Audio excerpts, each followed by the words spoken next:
faat gu metti gi ñu faatoon Diary Sow ci guddeeg 31 décembre bi ñu dal dee weesu joxar bi woon na ab naqar bu rëy ci réewum Sénégal. ñu ñëw saytu waa jooju lan lay dox su fekkee waaju ñaaw la ki def ñaaw teef ñu jël ko ci kaso gi.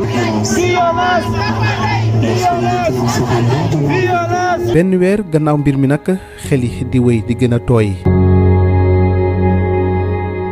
ci bërëb bi nga xamante ni si foofee la Diary Sow doon dëkk si suba ak teel gi daanaka lépp a ne tekk tekkaaral waaye léeg-léeg camion yi buub mbalit ñëw dikk nag di klaxonné ngir woo gaañ yi. jëf ju ñaaw jooje nag daanaka mënta gaaw a génn ci xel yi ndax fàtte li Diary Sow jot a jund foofee ca Malika lu jafe la. jëf ju mel nii ñu faat Diary Sow mun ñu koo fàtte jëf ju ñaaw la ñaaw a ñaaw ba tax na suñu xel daal mun ñu ko cee génnee lii ma war nañ cee jóg ñoo ngi koy naqaru ba si kanam yàlla chaque jour affaire bi daf ñuy gën a touché surtout nag saa yi ñu xëyee di gis ay moroomam suñu xol yi day gën a tooy ndaxte neexul ku jur doo xam nga ne ñoo jékki-jékki am ci moom yaakaar ñu dem ba si biir a biir ñu rey ko metti na daal metti na fu metti yam. gannaaw ay gëstu ak i laajte yu bëri yi nga xamante jot nañ koo def. maaleykum salaam. jàmm rek. alhamdulilah kenn ñoom Diary Sow xale bu mu fan la. parasol bi. waaw di jaay foofu maamam bi. fee gën gi nekk noonu. mujjee nañoo gis fi njabootu Diary Sow dëkk ci buntu kër gi benn jigéen moo ngi fa toog war a am juróom benn fukki at Fama Ba la tudd mu ngi toog nag di jaay ndékkeem. maa ngi ziar naka yi tey alhamdulilah naka njaboot gi alhamdulilah moom mooy maamu Diary Sow daanaka mbir mi ba nëgëni génnut ci xelam. métti rek ba tey bu heure bi jotee sama xel lépp day dem ci moom ma doon jaay bu heure bi maam dama ndékki ma jaay yàlla duñ ko gaaw a fàtte Diary boole ñaari doom sa doom ak doomu jàmbur nga ne sa doom jàllal fee nga jël doomu jàmbur dugal nga rey xam nga loolu loo àndula sa sago bu doon da ngaa boole ñaar yëpp nga rey ñu mën a wax na kar nangam waaye dugal fee ñëwal fii nga def na jàmbur naka sudu noonu boo xalaatee nu muy yéegee ci kaw xale bi bu def ko naka sudu noonu bu xoj ko bu mu sedd guy boo xalaatee xale bi avant muy dee lu mu daj. léeg-léeg nag mu këf téléphone am ubbi armoire am xool ay photo ak i nataal yoo xamante ni si moo ngi caay gis sëtam bu jigéen boobee. bii tam moom la gënoon nekk xale bi toog moom moo nekk ni yaaree nekk ni ñoom ñoo àndaat fii moo tax mag di jooy naan ñooy nuróole yére ñooy nuróole lépp fu ñuy def ñooy ànd affaire baa ngi fii fa la gën a nekkee xale mu doon lu daw yaram métti rek xale bu dem dëgër ba am yaakaar nga am yaakaar te moom nangoo jàng premier kompoom xale yu bëri dama ko mën taxaw ci France waaye xale yu bëri moo leen raw léeg-léeg rongoñ yi dal dee daanu Fama Ba di nettali ni nga xamante ni sëtam bi ci at yu ndaw yi mu am waaye teewul nag daanaka mu nekkoon nit gu am yar te nangu lool. dëkkandoo yi li ñu may seedal ci moom bu ñëwee foofu nangu bu ñu ko nangu boo nee diw kaay ma yónni la mu ne bàyyil ma dem mu demal la yónneen boobu dëkkandoo yëpp nag koo fi wax fu muy dem di fi yëpp ñaari kër yi ba ci kër gu mag. Diary Sow de xamuñu si moom leen lu dul xale bu yaru xale bu réglé bu yem place boo ko yónnee mu dem du tontu mag moom daal yaru te am na diina daal.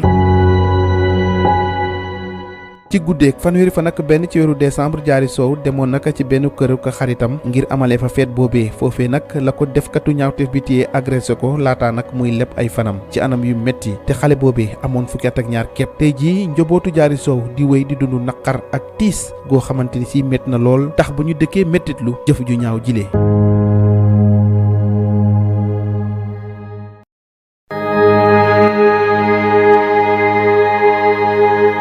Le meurtre tragique de la jeune Diary Sow survenu le 31 décembre dernier avait provoqué une onde de choc à travers le pays. Nous devons localiser le coupable et le conduire immédiatement en détention.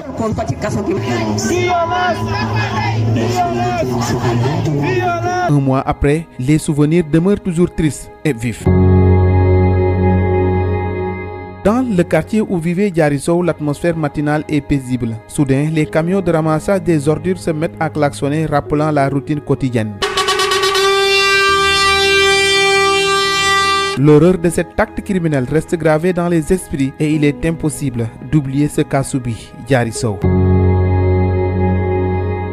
Un tel acte est véritablement abominable et le meurtre de Diary Sow reste gravé dans nos mémoires. C'est pourquoi cet événement demeure présent dans nos esprits. Nous le condamnons avec vigueur. Cela nous touche profondément. Même lorsque nous croisons ses camarades, c'est extrêmement difficile à supporter car nous avions placé beaucoup d'espoir en Diary Sow.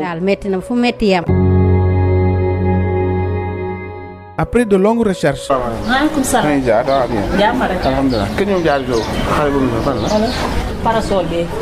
di jaay foofu maamam la. fee gën gi nekk noonu. nous avons enfin trouvé le domicile de la famille. Devant la maison, une femme de 60 ans, femme bas, est assise vendant son petit déjeuner. maa ngi ziar. naka yi tey. alhamdulilah. naka njaboot gi. alhamdulilah.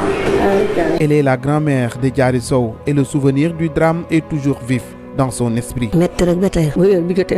C'est toujours douloureux de penser au meurtre de notre petite fille Diary. À cette période, elle occupe constamment nos pensées. Elle venait souvent me dire « Grand-mère, repose-toi, je vais continuer le travail. Il est impossible d'oublier Diary. »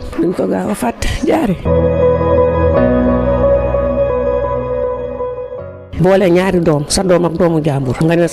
qui est incompréhensible, c'est que lors du meurtre de Diary, sa fille se trouvait à ses côtés, ce qui laisse penser à un acte prémédité. En réfléchissant à la façon dont notre petite fille a été tuée, le cœur se serre et l'on réalise que Diary a sans doute beaucoup souffert avant de mourir.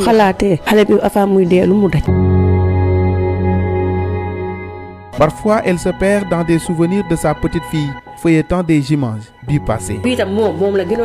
Cette photo, où elle est encore plus jeune, le montre avec sa grande sœur. C'est pourquoi sa sœur pleure toujours en voyant ces images. C'est incroyable.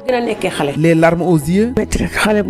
C'est tellement difficile de penser à une petite fille pleine d'espoir car elle était une élève brillante, obtenait de bonnes notes devant ses camarades. Famaba évoque avec émotion sa petite fille qui, à un si jeune âge, faisait déjà preuve d'une grande serviabilité. Les habitants témoignent que Diary était une personne serviable, toujours prête à répondre aux besoins des autres, que ce soit chez elle ou chez autrui. Diary Sow était véritablement sérieuse, respectueuse et elle passait beaucoup de temps chez elle, tout en étant également très pieuse. La nuit du 31 décembre, alors que Diary Sow se rendait chez une voisine pour célébrer la fête, elle a été tragiquement agressée par un malfaiteur mettant fin à la vie de cette fillette de 12 ans. Aujourd'hui, la famille demeure sous le choc condamnant avec force cet acte odieux.